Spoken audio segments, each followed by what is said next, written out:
some criteria had to be set up regarding the measurement of poverty in the country. So that's how the country decided to make a poverty line. Children, this poverty line, no, it is estimated periodically and normally after every 5 years by conducting a sample survey.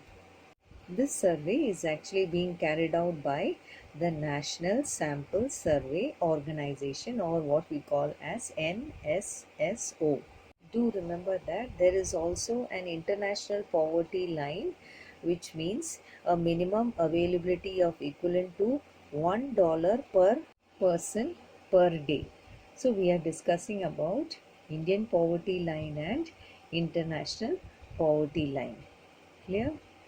Once again, I repeat, the most common method used to measure the poverty is based on income and consumption of the individual.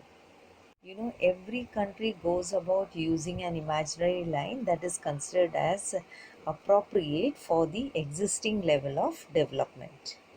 While determining the poverty line in India, they decide a minimum level of food requirement, clothing, footwear, fuel, and light, education level, and also the healthcare or medical requirements are also determined for the sustenance.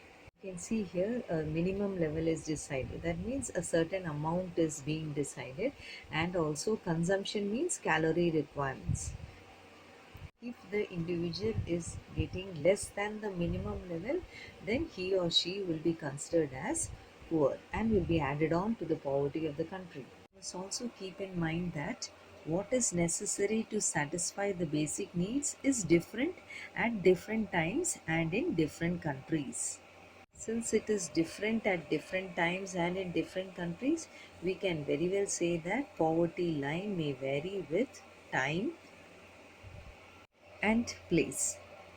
Alright, so each country is using an imaginary line that is considered appropriate for its existing level of development. You can read along with me what is written in the slide. No, whoever consumes below this minimum level or has income below the minimum level, then that person will be considered as poor. Clear, no, what all I said about poverty line. So poverty line determines the poverty of the country. The poverty line is very different for developed countries and for developing countries. If you take the example of owning a car, if I possess a car in India, I will be considered as well-off person. But in the United States, a person who does not have a car is considered as poor. You can very well see here poverty line changes with time and place. And I told earlier it is different at different times and in different countries. That's all from me for this week. Do take care of your health and all the best for exam. Don't forget to submit the worksheet. Bye.